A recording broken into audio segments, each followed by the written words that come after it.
U.S. President Joe Biden publicly vowed for the first time on Wednesday to stop giving Israel weapons if its forces make a full-scale invasion of Rafah, a city packed with refugees fleeing the war elsewhere in Gaza.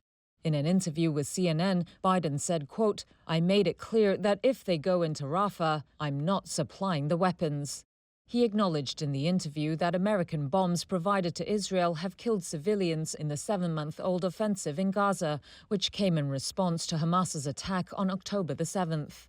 The comments are the president's strongest public language to date and underscore a growing rift between the U.S. and its closest Middle Eastern ally.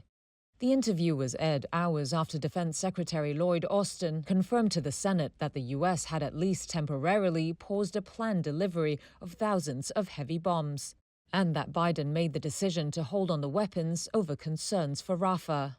That marks the first such delay since the U.S. administration pledged ironclad support to Israel.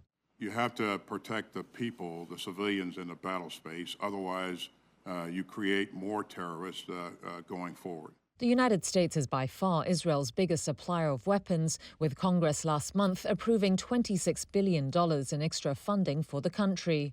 Biden said the U.S. would continue to provide defensive weapons, including for Israel's Iron Dome anti-missile system.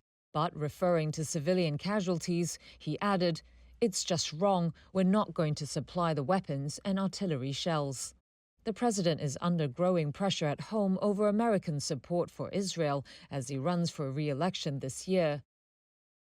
There was no immediate comment from Israel on Biden's remarks, but Israeli authorities have insisted Rafah must be hit, saying thousands of Hamas fighters are there.